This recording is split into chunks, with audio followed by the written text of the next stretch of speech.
Movimiento en un campo central. Al reducir el problema de dos cuerpos al del movimiento de un solo cuerpo, llegamos al problema de determinar el movimiento de una sola partícula en un campo externo que depende solo de la distancia r. Es decir, si partimos de la lagrangiana de un sistema de dos partículas que interactúan entre ellas a través de un potencial que solo depende de la distancia entre ellas, es decir, la lagrangiana es la energía cinética de la primera partícula. Aquí tendríamos que poner subíndice a las masas. Déjenme ponérsela. Aquí sería masa 1 y esa sería un medio de la masa 2, ¿no? Aquí tendría que ser este término, es un medio de m2 por r2 punto cuadrado, menos el potencial que es de interacción. Si partimos de esta lagrangiana y aplicamos el cambio de coordenadas a la coordenada r, que es la distancia entre las partículas, y una coordenada r mayúscula que determinamos en el video anterior, que la mejor opción es hacer el centro de masa, podemos escribir la lagrangiana como dos términos de energía cinética asociados a cada a la coordenada r minúscula y r mayúscula con masas dadas como la masa reducida, que es esta m minúscula, dada por esta definición, y la masa total, que es la suma de las masas, y el potencial queda idéntico, ¿no? Y solamente depende de la magnitud del vector r. Entonces, cuando veníamos esta lagrangiana, todavía podemos ir más allá porque debido a que la coordenada r no aparece explícitamente en la lagrangiana, el momento asociado a ella se conserva. Y entonces podemos, sabemos que se mueve con velocidad constante básicamente, y entonces podemos tomar esta r como el origen, porque va a ser un origen apropiado porque como se mueve con velocidad constante es inercial. Y entonces la lagrangiana nos quedaría simplemente esta de las R's con R's minúsculas, pues la R mayúscula va a ser 0 para todo t y la velocidad va a ser 0 para todo tiempo. Porque la hemos resuelto, ¿no? en la ecuación de arriba. Entonces, básicamente llegamos al problema de una sola partícula moviéndose en 3 dimensiones bajo la acción de un potencial U de R que solamente depende de la distancia de esa partícula respecto a un origen, ¿no? El origen de este R. Obviamente que sabemos que cuando R es 0 significa que las dos partículas estuvieran totalmente juntas, ¿no? Pero bueno, entonces, porque la R es la distancia entre las partículas. Entonces, a este problema le llamamos por eso problema de fuerza central, porque termina pudiéndose escribir como un problema como este. Vamos a continuar. Entonces, partiendo de esta lagrangiana, que es el problema de una fuerza central, podemos todavía simplificarla un poco más. Debido a que la U solo depende de la magnitud del vector y no de la dirección, es decir, no depende del R vector ni de ninguno de los ángulos, y si lo escribiéramos en esférica solamente dependería del vector, de la magnitud, de la distancia de la partícula al centro. Entonces, podemos calcular la fuerza de la manera usual, es decir, fuerza es igual a menos el gradiente del potencial. Y entonces nos quedaría un vector, la fuerza, dirigido en la misma dirección de la posición de la partícula. O sea, por ejemplo, aquí arriba, lo voy a poner aquí. Si está aquí el centro, aquí está la partícula, ese es el vector R. La fuerza puede ser para saliendo o entrando, puede ser en esta dirección, digamos, o en esta otra, pero definitivamente va a estar paralelo a R, ¿no? Puede ser esta o esta otra, pero son paralelos. Entonces, debido a que son paralelos, es decir, F paralelo a la dirección radial, la torca, que es igual a R cruz F, pues es 0, porque el producto cruz entre dos vectores paralelos es 0. Entonces, acuérdense que la torca es la que genera los cambios en el momento. Entonces, el momento angular R cruz P se conserva, y es decir, es constante, y como M, por su definición de R cruz P, es perpendicular tanto a R como a P, y es constante, entonces R y P están confinados a vivir en el plano perpendicular a M. Entonces R y P descansan en un plano perpendicular a M, esto lo podemos dibujar aquí.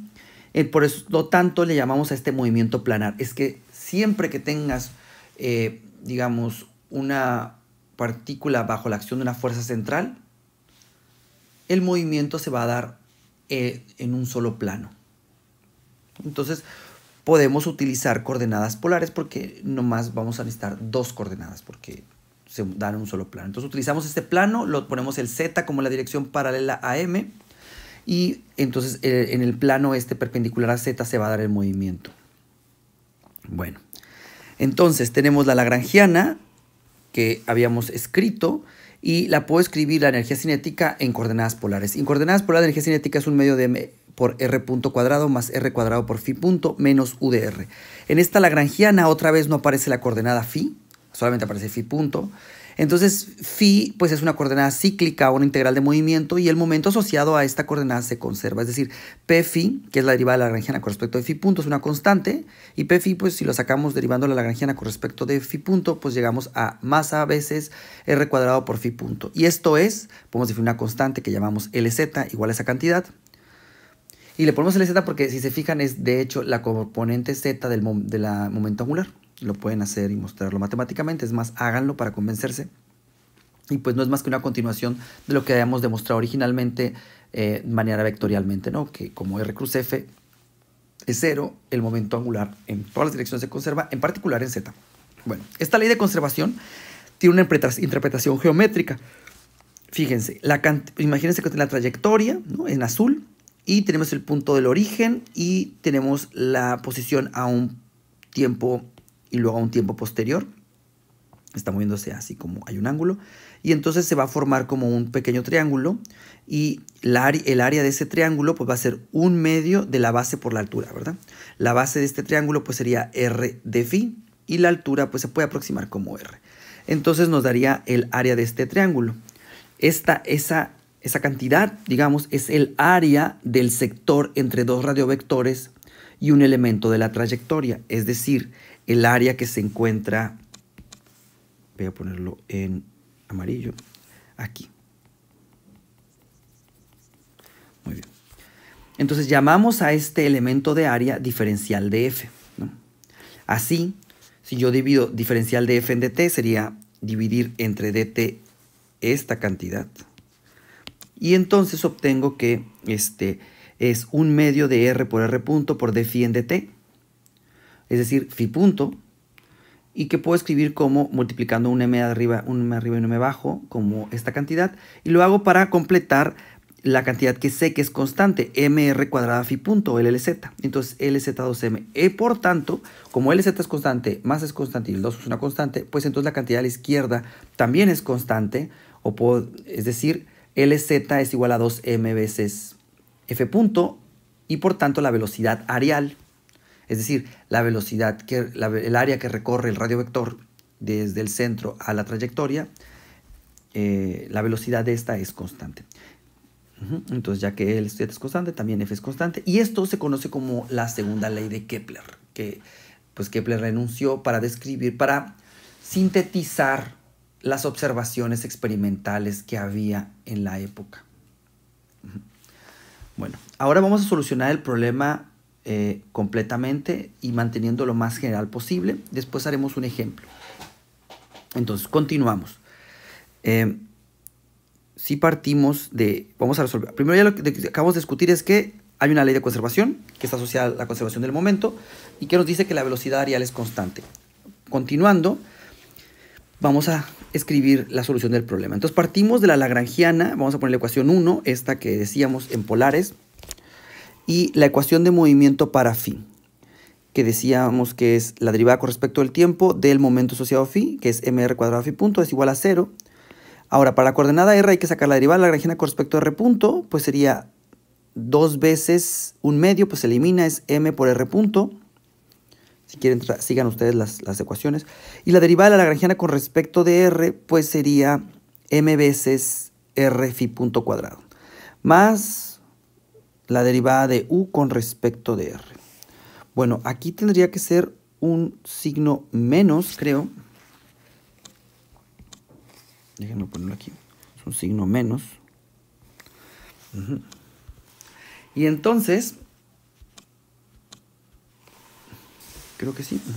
Y así, entonces cuando armemos la ecuación de Euler-Lagrange, es que es la derivada de la lagrangiana con respecto de r punto, derivada con respecto del tiempo, sería mr bi punto,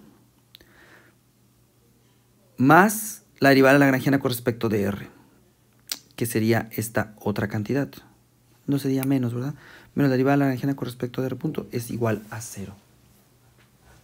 así, ¿no? Con menos. Entonces con menos da más. Ah, entonces el signo está bien, nomás se me había ido. Bueno, entonces esta sería la ecuación 3 y esta es la ecuación de movimiento para la coordenada radial. La 2 es para la coordenada angular, la 3 para la coordenada radial. De 2 podemos despejar phi punto, porque LZ sabemos que es constante, o sea, como la derivada de esa cantidad es 0, entonces esa cantidad es constante, definimos esta L igual a esa cantidad, ya no le ponemos LZ, le ponemos L. Y entonces phi punto es igual a L sobre mr cuadrada, es decir, la velocidad angular depende como 1 entre r cuadrada. Bueno, sustituyendo la ecuación 4 en la ecuación 3, podemos encontrar una ecuación de movimiento que solo dependa de las r's. Es decir, lo que acabamos de hacer es sustituir esta ecuación en la ecuación 3, sustituyendo lo que vale phi punto. Muy bien. Esta ecuación, si se fijan, se parece a la de un problema unidimensional. O sea, masa por aceleración es igual a algo que sería como la fuerza. Un problema unidimensional con coordenada r y un potencial efectivo tal que la derivada pues te dé esta fuerza que estamos viendo aquí. O sea, esto parece una fuerza. Muy bien. Entonces, tiene que haber un potencial, debe existir un potencial efectivo tal que la derivada de ese potencial menos la derivada de ese potencial con respecto de r, pues te dé esta fuerza, que es la fuerza efectiva. Así podemos definir algo que derivado pues te dé esta fuerza, más una constante arbitraria, claro. Entonces, el potencial efectivo lo podemos poner, para que dé un r sobre r, 1 sobre r cúbica, con las constantes le ponemos 1 sobre r cuadrada, y pues para que la derivada de u, pues le ponemos la u, ¿no? Hay un signo menos porque acuérdense que es menos la derivada del potencial, ¿no? Pueden probar que en efecto derivar 7 te da 6. Y así existe entonces, como ya tenemos el problema es una ecuación de Newton, la ecuación 5, donde hay una fuerza y esa fuerza es derivada de un potencial, entonces existe una cantidad conservada que se llama energía. Y esa energía es la energía cinética, que es un medio de la masa por la aceleración, perdón, sí, por la velocidad al cuadrado, un medio de la masa por la velocidad al cuadrado, que es la energía cinética, más la potencial, que es este B efectivo. Y eso sería la ecuación 8, o sea, energía cinética más potencial. Bueno, entonces continuamos. Esta energía, esta expresión para la energía, que es esta que estoy escribiendo aquí, ¿no? La ecuación 9, nos puede servir para despejar la velocidad, porque por eso le llaman a la energía la primera integral, porque siempre que tengas un potencial puedes al menos encontrar la velocidad para toda r. Entonces, despejando para r punto en esta expresión, llegamos a la expresión 10.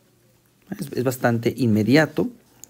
Solamente hay que pasar restando todo lo que está con el r punto y luego multiplicando el 2, dividiendo la m y sacando raíz. De esta expresión yo puedo pasar la raíz dividiendo, déjame poner otro color. Puedo pasar esta raíz dividiendo, o sea, ponerla aquí abajo y pasar el dt multiplicando, y de esta forma llegaría a que t, integramos de ambos lados, es igual a dr por la integral esta que está, bueno, la integral de dr por esta cantidad, pero abajo, ¿no? Más una constante arbitraria, que se va a determinar por condiciones iniciales. Bueno, y entonces podemos encontrar que el intervalo de tiempo depende de esta integral en r. Por otro lado, ya que el diferencial de la ecuación esta 4 que teníamos para phi punto, podemos separar el de phi en dt como esta cantidad, de esta forma, y vemos que relacionamos el cambio en el ángulo con el cambio en el tiempo a través de esta ecuación que voy a llamar 12, y sustituyendo 12 en la ecuación anterior 11, o sea, cambiando esta expresión aquí, el de phi en dt, puedo traducir la integral en el tiempo, que es un tiempo, como una integral en el ángulo. Básicamente sustituyo antes de hacer esta integral. Y llegar a que el cambio en el ángulo, aquí sería el ángulo phi, que recorres al pasar de un radio a otro, es esta integral que está en ecuación 13, que es más o menos inmediato. Bueno, creo que viene la tarea de hacer esta demostración. Las ecuaciones 11 y 13 son la solución al problema. Hemos traducido el problema físico en un problema de realizar una integral. Es decir, hemos reducido el problema del movimiento de una partícula en un campo central a un problema de cuadratura, una integral. Que en principio, si no la podemos hacer analítica, la vamos a poder hacer numérica. Pero en los casos más comunes y más útiles se puede hacer de manera analítica. Bueno, la ecuación 13 nos da la relación entre la distancia r, o sea, esta ecuación que está aquí, nos da una relación entre r y el ángulo phi. Esto es lo que se conoce como la ecuación de la trayectoria. Una vez que lo soluciones vas a tener phi en función de r. Y entonces con eso básicamente es una cuestión de la trayectoria. Eso vamos a hacer durante este curso, estos días, para un potencial particular. Si se fijan, porque este 3 se va a cambiar, depende de qué potencial tengas, es pues qué trayectoria te va a dar. La ecuación 11 da r como función del tiempo. O sea, sería la solución ya de r en el tiempo. Y si la haces esa integral, pues ya tendrías r para toda t. Y si la puedes invertir, puedes poner r de t, que eso es lo que, digamos, a todos nos gusta. Bueno, note que phi punto, debido a la ecuación 12, o bueno, desde antes, desde la 4, no cambia de signo porque la L es constante y la R es siempre positiva. Entonces vamos a hacer un análisis un poquito más profundo antes de terminar de este problema. Pero ya sabemos varias cosas, o sea, ya resolvimos el problema. Lo único que tendrías que hacer es darme el potencial, lo sustituyo en la ecuación 11 y 13, y si la integral es soluble, pues ya tengo la solución tanto para la trayectoria como para todo R de t. Siempre que la integral sea soluble. Si no, pues la podemos hacer por métodos numéricos y hasta, digamos, podemos tardarnos lo que queramos en encontrar una solución suficientemente precisa. Bueno, vamos a hacer un análisis, vamos a continuar con nuestro análisis. Sabemos que el potencial efectivo está dado por esto, ¿no? O sea, el potencial efectivo es, acuérdense que lo de que derivo para que dé la fuerza que aparece que está ahí, ¿no? O bueno, los términos segundo y tercero en la ecuación 9. O sea, esto es como el potencial efectivo. En ese potencial efectivo hay dos términos. Uno es el potencial de interacción entre las partículas, el UDR, pero este otro es un potencial que surge debido a que existe L. ¿Quién es L? L es el momento angular en Z, ¿se acuerdan? Entonces, siempre que hay un momento angular, vamos a tener este término. Vamos a continuar con esta discusión a una hoja. Entonces, este B efectivo tiene dos términos y este le llaman energía centrífuga y de hecho le da es el que da origen a la fuerza centrípeta que siempre conocemos desde segundo o primer semestre de carrera, ¿no? Bueno, ya que la energía es una constante y es igual a la energía cinética más el potencial, entonces existe un R donde la energía cinética es 0 y la T es 0, digamos, y la E igual a F exactamente a la energía potencial. Esos son los que se llaman puntos de retorno, ¿no? Donde la energía que se mantiene constante cruza exactamente el potencial. Para esta estructura, o sea, básicamente lo que sería hacer una ecuación de este tipo, ¿no? O sea, matas la energía cinética y te queda que E debe ser igual a U, E es constante y tendrías que resolver esta ecuación para R. Si U no es, digamos, es de las más normales, pues sería una cosa que va a lo más como 1 entre R, o 1 entre, algo así, ¿no? 1 entre R, 1 entre R cuadrada, o alguno de ese tipo. Eso tendría al menos dos raíces, porque se fijan aquí abajo está la R cuadrada, cuando multiplicamos te queda una ecuación cuadrática. Entonces, al menos tiene dos raíces. Esas dos raíces, pues, las puedo acomodar como la más grande y la más pequeña, y a esa le voy a llamar radio máximo y radio mínimo. Como esos dos puntos forman puntos de retorno, el radio no puede ser más chiquito que Rmin, ni puede ser más grande que Rmax. Entonces está confinado entre Rmin y Rmax. Entonces hemos encontrado un disco en el plano. Sabemos que primero el movimiento es planar, pero no nada más es planar. En ese plano no se mueven todos los puntos de ese plano, solamente se mueve en el disco, entre todas las posiciones posibles, entre un disco, entre un radio mínimo y un radio máximo. Esto lo dibujé aquí a la derecha, fíjense. Tenemos la órbita va a ser tal que viva en este disco que está aquí, en este plano donde se da el movimiento, entre un radio mínimo y un radio máximo. A estos puntos son los puntos de retorno a trayectoria. Fíjense que aquí el hecho de que t sea igual a 0 significa que es la t asociada a la parte radial, es un medio de la masa por r punto. Que la R sea 0 significa que es un punto de retorno en el radio, pero no significa que la partícula se detenga, porque phi punto en principio es diferente de 0. Es decir, hay un movimiento angular, más no radial. Entonces son los puntos de retorno, por ejemplo, en la elipse, digamos, hay diferentes trayectorias que pueden ser. Voy a dibujar algunas aquí, por ejemplo, posibles. En este disco que se pueden dar, ese es un mapa, digamos, en un XY. Entonces, por ejemplo, voy a dibujar una trayectoria en color, ¿qué les gusta? Digamos en color rojo, podría ser una trayectoria posible. Sería algo así, por ejemplo, ¿no? Que la trayectoria, voy a hacer con mi mejor pulso, dibujar algo así, por ejemplo. Eso podría ser una trayectoria posible para la partícula, porque vive en este, digamos, en este disco. Alguna otra posible, por ejemplo, podría ser, esta está cerrada, ¿se fijan? O sea, se repite y se repite seguridad en esta elipse que está aquí. Sin embargo, no tiene por qué ser así. Podría ser, por ejemplo, otra que es aceptable. Voy a ponerla aquí en rosa. Sería esta otra, imagínense. Que el radio mínimo fuera más pequeño. O, por ejemplo, incluso así, ¿no? Voy a ponerla aquí. Algo como esto. Eso sería otra órbita que vive en el disco, pero es un poquito más complicada, digamos, o parece más complicada.